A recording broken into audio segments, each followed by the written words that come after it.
Hello dear student, આજનો આપણો વિષય છે ગણિત ધોરણ 6 પ્રકરણ 5 પાયના કરોડની સમજૂતી સ્વાધ્યાય 5.5.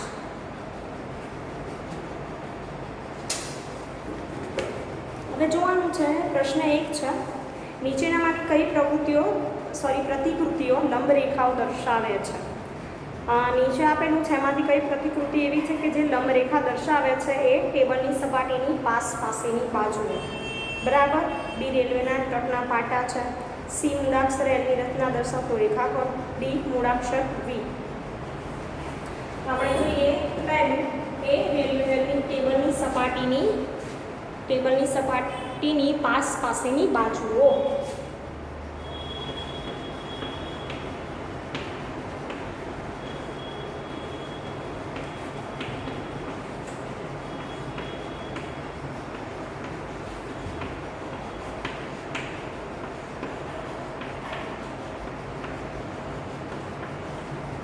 બરાબર.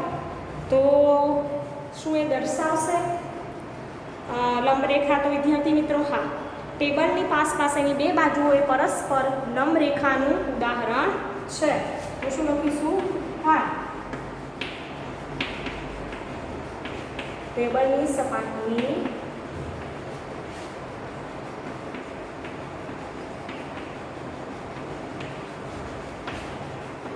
પાસેની બાજુઓ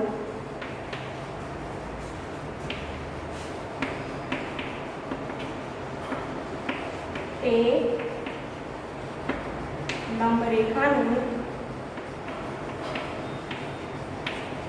ઉદાહરણ છે. બરાબર, એ લંબરેખાનું ઉદાહરણ છે. બી રેલવે ટ્રેકના પાટા.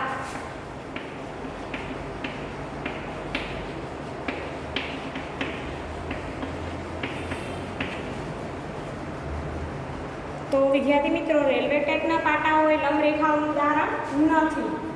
ના, તે લંબરેખાનું ઉદાહરણ નથી. તે કેવા હોય? એકબીજાને સમાંતર હોય.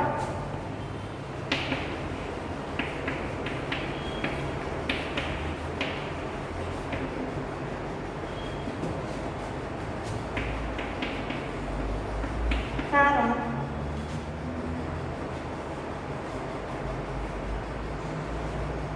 તે સમાંતર રેખાનું ઉદાહરણ છે.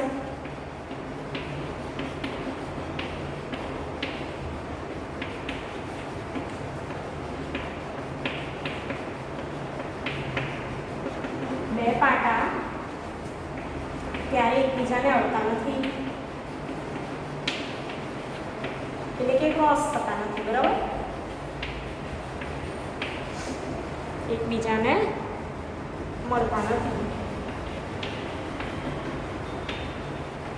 તેથી આ રેલવે ટ્રેકના પાટા ટેબલની સપાટીની બાજુ તમે જોઈ જોજો. હવે સી જોઈએ, મૂળાક્ષર એલની રચના દર્શાવતા રેખાખંડ. એવું કીધું છે, મૂળાક્ષર એલની રચના બનાવતા રેખાખંડ.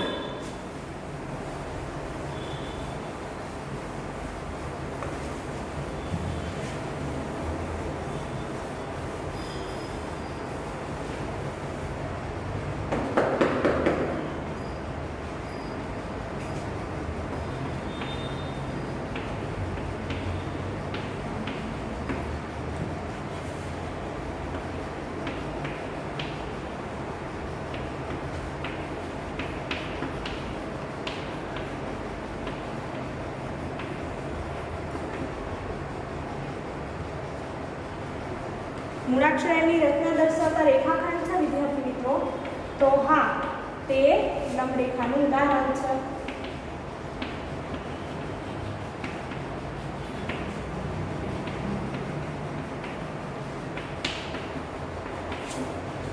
તે લંબરેખાનું ઉદાહરણ છે.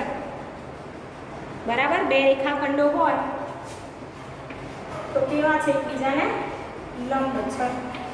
દેખાય છે તમને? હવે ડી જોઈએ, મૂળાક્ષર વી એવું કીધું છે.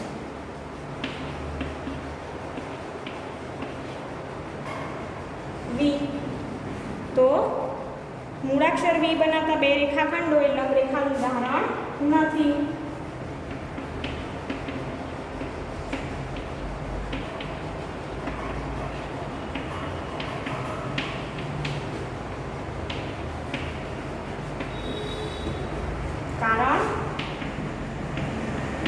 તમે વી આકાર જુઓ તો એમાં રેખાખંડો એકબીજાને છેદે છે પણ કાટખૂણે છેદતા નથી. એકબીજાને છેદે છે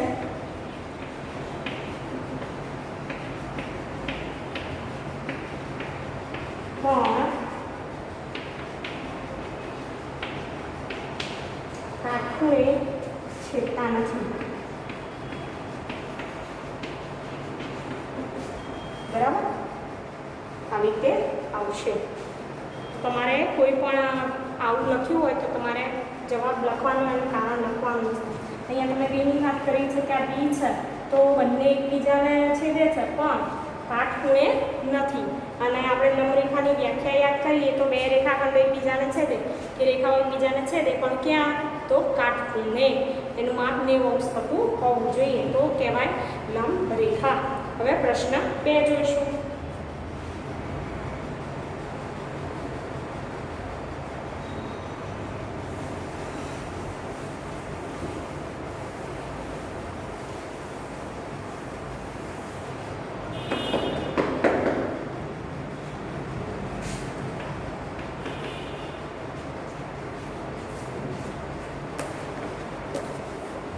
PQ એ XY ને લંબ રેખાખંડ છે. PQ અને XY રેખાખંડ એ બિંદુમાં છેદે છે તો PAY નું માપ કેટલું હશે? તો પહેલાં આપણે દોરીશું પછી શોધીશું. તો તમારે મારી સાથે દોરવાનું છે. બરાબર, PQ અને XY. તો XY PQ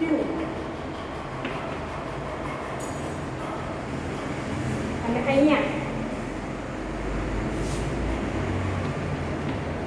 શું આવશે? A. બરાબર, હવે આપણે પાઠ્યપુસ્તક પ્રમાણે જઈએ કે PQ અને XY એ બિંદુમાં છેદે છે તો PQ અને XY સોરી રેખાખંડ છે એટલે આપણે રેખાખંડ દર્શાવીશું. મેં રેખા કરી નાખી. તમારે ઉતાવળ કરવાની નહીં, મળી જવા જોવાની. તો PQ રેખાખંડ અને XY રેખાખંડ એ બિંદુમાં છેદે છે. હવે એવું કીધું છે PAY નું માપ કેટલું હશે? તો જુઓ PAY આ ખૂણો તમને દેખાય છે તો PAY નું માપ કેટલું હશે વિદ્યાર્થી મિત્રો? તો PQ અને XY એ લંબ છે. થોડું આપણે એની ડિટેલ લખીશું. અહીં PQ રેખાખંડ અને XY રેખાખંડ એ લંબ છે. બરાબર, તથા PQ અને XY પરસ્પર એ બિંદુમાં છેદે છે. PQ રેખાખંડ અને XY રેખાખંડ એ બિંદુમાં છેદે છે.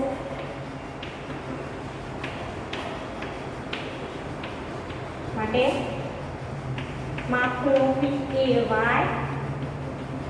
બરાબર માપ ખૂણો PAY બરાબર કેટલા અંશ થશે? 90 અંશ. તમે આ જુઓ શું થાય? 90 અંશ થાય. હવે આપણે જોઈએ પ્રશ્ન 3. તમારે આ રીતે લખવાનું છે.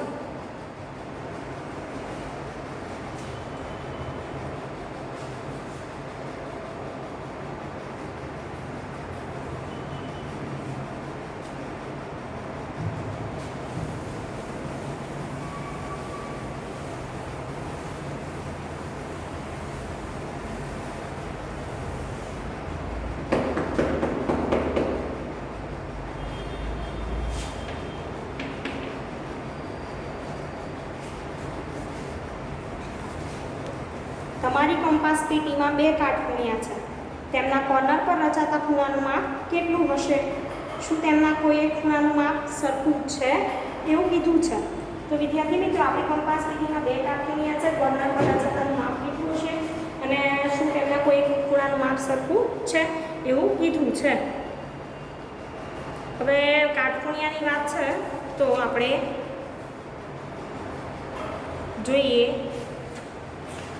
પહેલાં આપણે દોરીશું આકૃતિ. તો હું દોરીશ, તમે પણ દોરજો.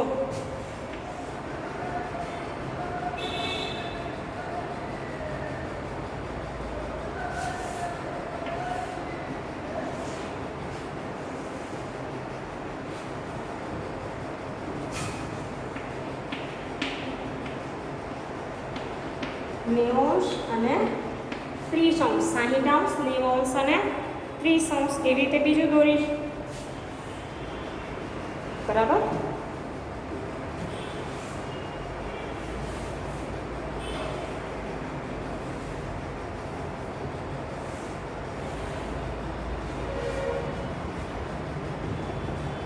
તો 90°, 45°. તમારા કંપાસમાં આવી રીતે હશે, જોજો.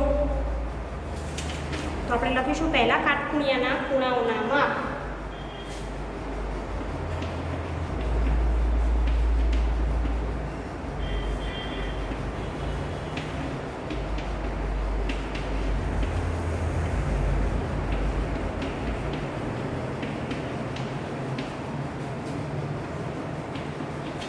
ખૂણાઓના માપ 30°, 60° અને કેટલા અંશ? 90°. 30°, 60° અને 90° છે. બીજા કાટખૂણિયાના ખૂણાઓના માપ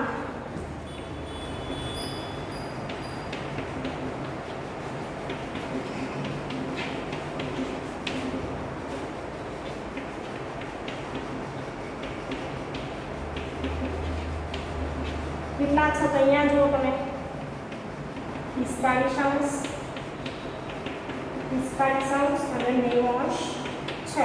45 અને 90° છે. તો બંને કાટખૂણિયામાંનો એક ખૂણો 90° છે. તેથી બંને કાટખૂણિયામાં એક ખૂણાનું માપ કેવું? સરખું. બંને કાટખૂણિયામાં એક ખૂણો 90° છે.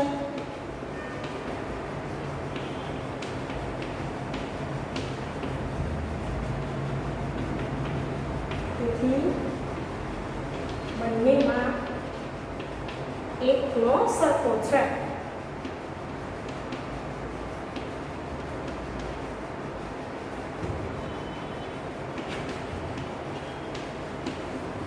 બરાબર. હવે આપણે આગળ જોઈએ. આવી રીતે દોરી અને પછી જવાબ લખજો. પ્રશ્ન 4.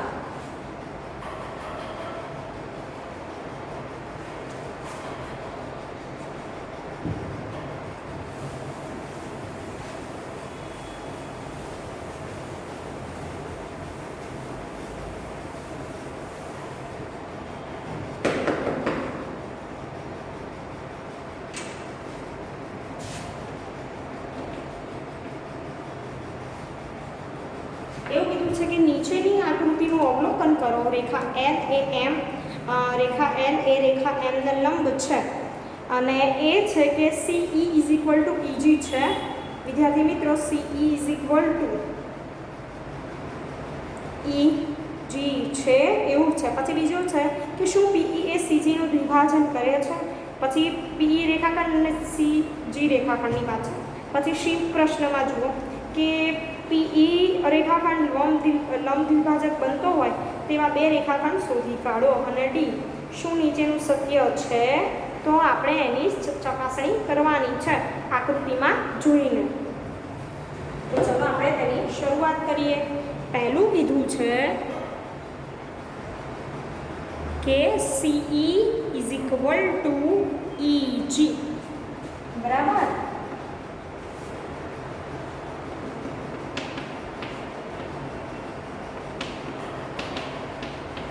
તમે તમારી ટેક્સ્ટબુકમાં જોજો, CE = EG રેખાખંડ નથી, ખાલી આપેલું છે EG. તો આકૃતિ પરથી, આપેલી આકૃતિ પરથી શું જણાય છે? તો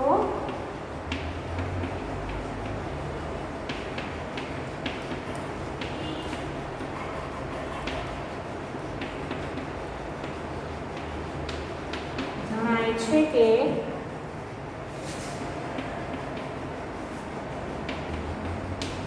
CE = CDDE. તમે આકૃતિમાં જોજો કે CE = CD + DE. અને સીડી અને ડીઈ બરાબર 1 એકમ છે. સીડી ડીઈ બરાબર 1 એકમ. આટલું છે.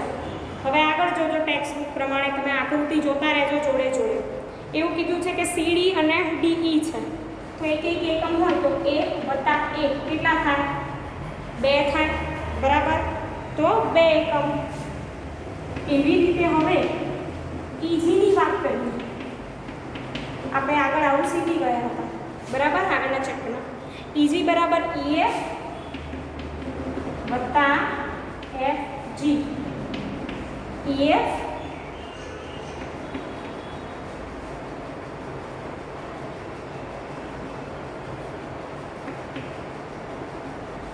વત્તા FG. તો EF ને FG હોય એ બરાબર કેટલા એકમ છે?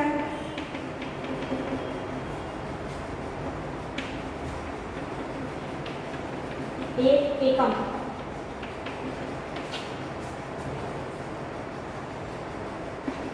તો 1 + 1 બરાબર કેટલા થાય? 2 એકમ. તો આમ શું થશે? આપણે શું સાબિત કર્યું કે હા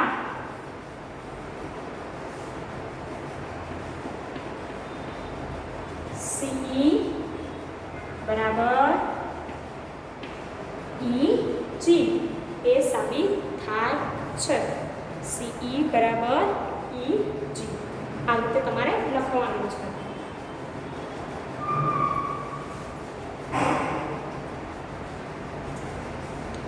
હવે બીજું જો,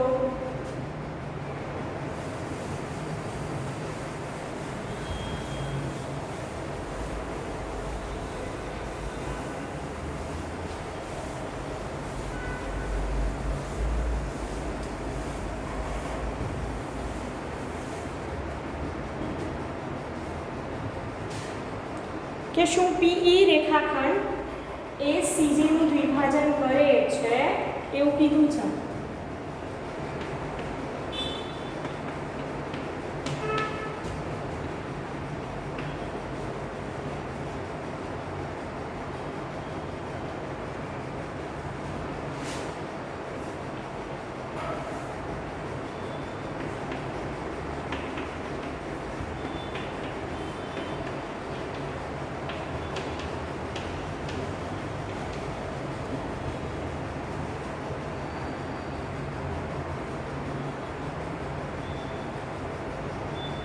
બરાબર, તો આપણે જોવાનું છે વિદ્યાર્થી મિત્રો કે PE છે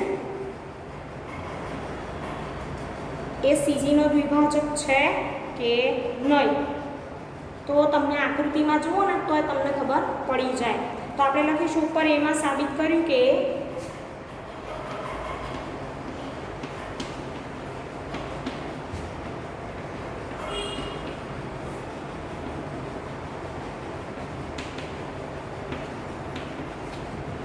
સાબિત કર્યું CE = EG સાબિત કર્યું આપણે.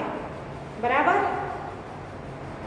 હવે CE બરાબર EG સાબિત કર્યું છે. ત્યારબાદ આપણે શું જોયું હતું કે બિંદુઓ CEF એ એક જ રેખા પર આવેલા છે. આ જે બિંદુઓ છે CEF એક જ રેખા પર આવેલા છે.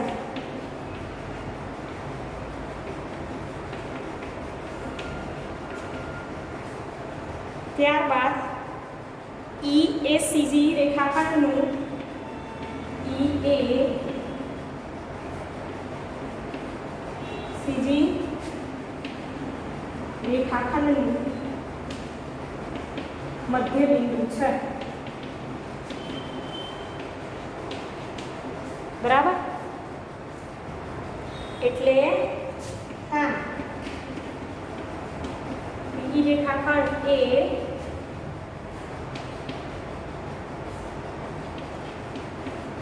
CG રેખાખંડનો વિભાજક છે.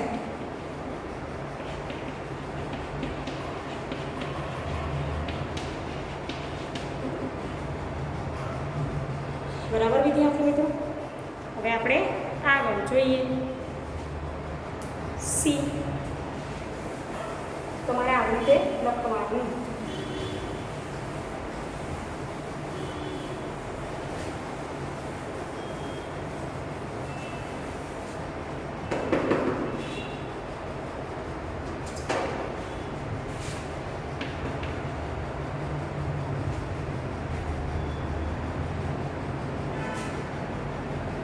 હવે સી જોઈએ કે પીઈ રેખાખંડ લંબ દ્વિભાજક બનતો હોય તેવા બે રેખાખંડ શોધી કાઢો. તો પીઈ એ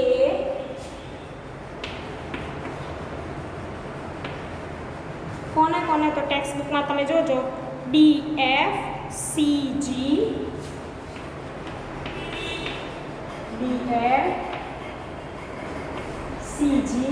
અને DH રેખાખંડનો લંબ દ્વિભાજક છે.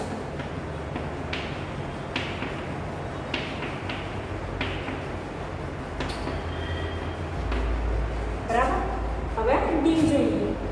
આ બધું જવાબ લખી રહી છું એ આકૃતિ પરથી લખી રહી છું, તો તમારે આકૃતિમાં જોવાનું છે કે પહેલું છે એમાં AC is greater than FG સત્ય છે. બરાબર. તો કેવી રીતે? તો આપણે સાબિત કરીશું. કારણ AC બરાબર AB BC બરાબર. તો બંને રેખા કેટલા એકમ? 1 + 1 બરાબર 2 એકમ. અને FG બરાબર કેટલા એકમ છે? 1 એકમ. માટે AC is greater than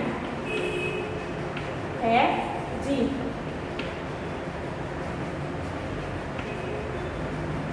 તમારે યાદ રાખવાનું છે. હવે આગળ બીજું જોઈએ.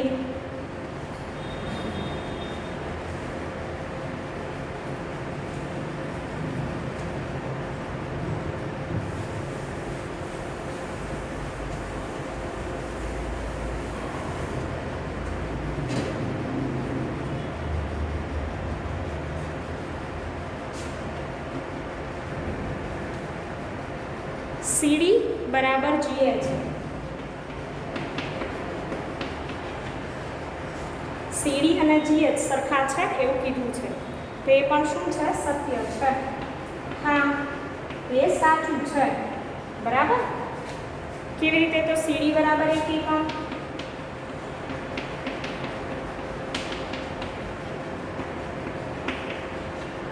અને GH બરાબર પણ કેટલા થશે? 1 એકમ. તેથી CD બરાબર GH. હવે આપણે ત્રીજું જોઈએ કે BC is less than EH. બરાબર. તો એ પણ શું છે?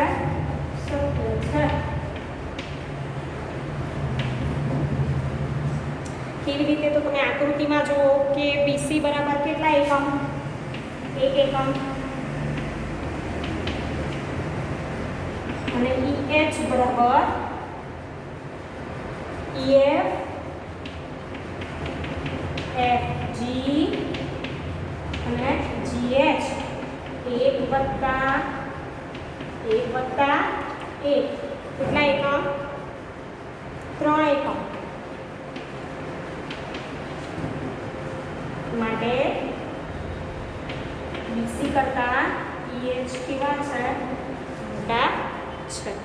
એ આપણે સાબિત કર્યું. આના માટે તમારે બંને વચ્ચેનું અંતર જોવાનું, કેટલા એકમ છે એ ગણવાના અને પછી આ રીતે સાબિત કરવાનું. તો વિદ્યાર્થી મિત્રો, આ વિડીયોમાં આપણે આટલા સુધી માહિતી રાખીશું.